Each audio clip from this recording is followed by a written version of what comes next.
హైదరాబాద్ నగరంలో ప్రభుత్వ పాఠశాల పరిస్థితి చాలా దయనీయంగా ఉందని ప్రొఫెసర్ కె నాగేశ్వర్ పేర్కొన్నారు. అటువంటి పాఠశాలలో పేదవారి పిల్లలు మాత్రమే చదువుతున్నారన్నారు.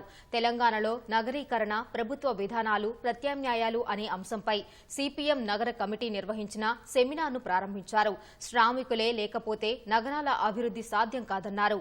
వారు నివసించే ప్రాంతాల్లో మౌలిక సదుపాయాలు కల్పించాలన్నారు. సమాజంలో కార్మికులు ఆనందంగా జీవించేలా చర్యలు చేపట్టాలని, పట్టణ కార్మికులు ఉపాధి గ్యారంటీ చట్టం తీసుకురావాలని డిమాండ్ చేశారు.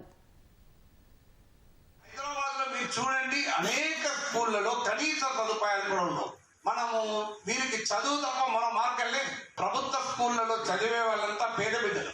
సో అందువల్ల వారికి కావలసిన urban education, urban health, urban food security ఇలా ఆలోచించగలిగితే, నేను మొదట్లో చెప్పినట్లు ఈ నగరం ప్రాఫిట్స్ కొరుకుంటుందా, పీపుల్ కొరుకుంటుందా?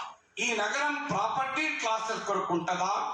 ఈ నగరం శ్రమజీవుల కొరుకుంటుందా అనే దృక్పథం నుంచి పరిశీలించి డిమాండ్ సృష్టించాలి.